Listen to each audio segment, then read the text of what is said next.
You mentioned Clayton Christensen, and I think the germ or the seeds of customer development were probably planted a long time ago. In reading Innovator Solution a while back, he talks a bit about the emergent approach versus, I don't know, a more deliberate approach to strategy. And I think you've kind of seen that line of thinking has developed into what you've come out with. I don't know if you agree with that, but some similarities. There's been just a huge number of people whose shoulders I stood on when I came up with the customer development process. Christensen, the lead user guys, McGrath and McMillan, etc. So there's a long history of thinking about customers. Though I have to tell you, the thing I think I was first about was understanding that startups weren't small versions of large companies. And that is a very big deal. And if you don't mind, can I give you about 30 seconds of history of giving your magazine and your audience? And sure. Your background? I would love it. It took me a while to understand this, but the history of the MBA is only about 100 years old. The modern corporation, if we squint in the Western world, is maybe 400 years old. East India Company, first government chartered corporation in about the year 1600. And for about 300 years, as corporations evolved, there really wasn't any school you could go to learn how to be a manager or a CEO or run a company. And Harvard in 1908, the president finally said, well, wait a minute. They observed two very interesting trends. One is it was America going from an agrarian economy to an industrial economy. It was our industrial revolution. And corporations going from local to regional to national. The emergence of steel and big oil, etc. Yet there was no management class, meaning as a cadre, as a cohort. And so Harvard offered a 2-year graduate program called the Masters of Business Administration. It actually would have been more accurate to call it the Masters of Business Execution. Right. Because it was about the management and execution of existing corporations, and became literally one of the key reasons for America's growth, I believe, in the 20th century. First in the U.S. and then post-World War II, as the 20th century became America-centric. Yet none of this ever addressed what was happening in innovation. There was no courses on startups or, the fact that anything might be different. And here's the irony, is when investors came to Silicon Valley in the 1960s and 70s, and venture capital became a professional class rather than a rich man's hobby, most of those people had their financial or business degrees from business schools. Right. And therefore took all their skill sets and just overlaid them on innovation. Again, treating startups as smaller versions of large companies. The big deal is, and the big idea about my work, Alexander Osterwalder's, Eric Ries's, and this whole pile of emerging lean and the whole buzzwords is, we're declaring independence. We're saying there's something very important here, is that there's been about 100 years of hubris from business schools that says, well, how difficult can two guys in a garage be? We consult for corporations with 100,000 people. This is a two-body problem. Whereas those of us who've been practitioners kind of roll our eyes.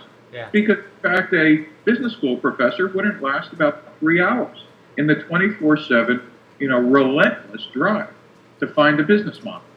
And so the distinction really comes down to a large corporation executes known business models while startups search for them. And the Startup Owner's Manual is that roadmap for this. That's a great description, and exactly. So, I'm done. No, that's great. Exactly what I want to dive into today is because when I got my copy of the Startup Owner's Manual, what struck me most was not the actual book itself, but the teaching guide that came with it. And so I really want to talk to you today about the educational implications of what you're doing. And I think it's interesting that you say that you and Eric Ries and others are declaring independence from the traditional business schools, and yet we see these institutions beginning to morph and evolve and try to come to grips with this change, this real sea change, I think, in our whole economy. Right. And is that really going to be effective within the existing infrastructure, or if you're truly declaring independence, is it more effective to do it outside of those traditional structures? As you and your readers might know, or maybe not, I started teaching customer development in business school in Berkeley in the Haas Business School, and I still teach there, and it's been wonderful. But then I was invited to teach at Stanford in the engineering school in the STVP program, and that's been wonderful. And now I teach at Columbia, back in their business school, and then we're going to be teaching at Caltech in the fall. And then last fall, the U.S. government, the National Science Foundation, adopted the Lean Launchpad curriculum, which is this, basically how to implement this as the standard for science and engineers who want to commercialize their technology. And so, number one is, I think people are getting that there's a different curriculum based on business models and customer development. The sum of the two we call the Lean Launchpad. That is very different than the standard curriculum being taught today. As to where it's best on Main Street.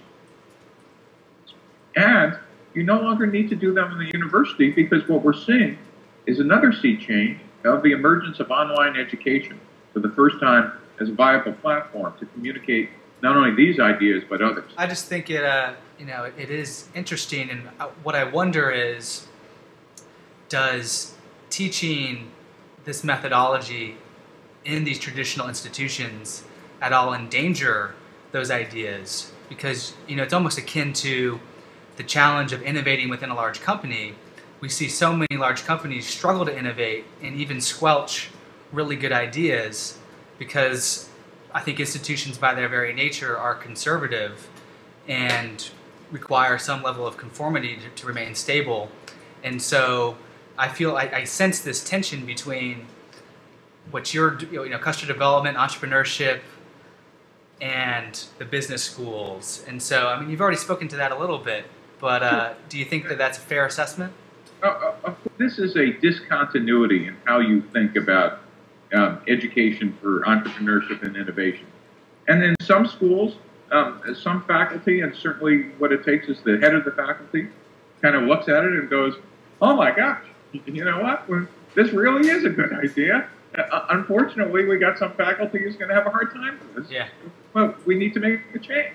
And there are others, just because it is threatening, will ignore it for a while until they die or get replaced. Yeah. And then, or worse, their school falls behind when their students and their rankings kind of don't reflect what the reality is.